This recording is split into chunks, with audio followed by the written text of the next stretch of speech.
हिंद मेरे सभी बालक बालिकाओं के लिए।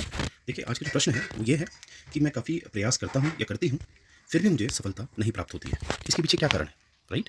तो इसको समझाने के लिए जो मैं समझा था और जो आपको समझाना चाहता हूँ, एक तरीका है, वो है कहानी के रूप में। और इस कहानी के जो मेरे नायक होंगे वो हैं स्वामी विवेकानंद जी। तो जैसा कि आप जानते हैं, स्वामी विवेकानंद 1863 में पैदा हुए थे।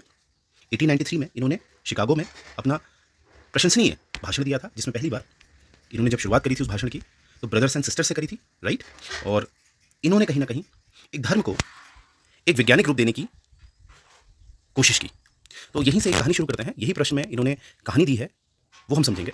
तो कहानी कुछ इस प्रकार है कि गरीब किसान जो बड़ी मेहनत करता है, परंतु उसकी मेहनत के बाद भी उसका गुजारा नहीं हो पाता है, तो वो बहुत दुखी होता है कि मैं इतनी मेहनत करता हूँ, फिर भी मुझे मेहनत का फल नहीं मिलता। तो किसी ने उसको गाइड किया और कहा, आप एक बार स्वामी जी से मिलिए। तो जब वो स्वामी जी के पास गया, तो स्वामी जी बैठे थे अपने शासन पे, और कहीं ना कहीं साथ में उनके एक कुत्ता था।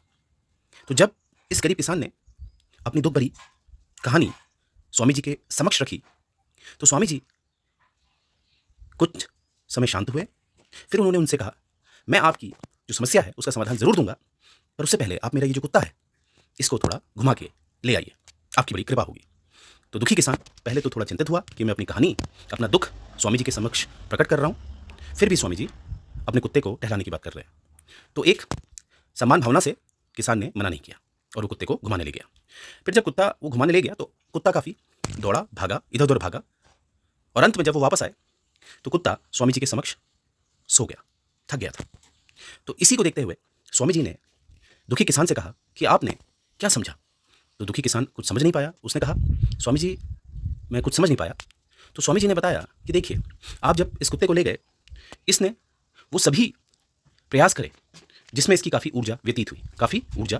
ये दौड़ा भागा, हर तरह के काम करे, और अंत में यह थक कर सो गया।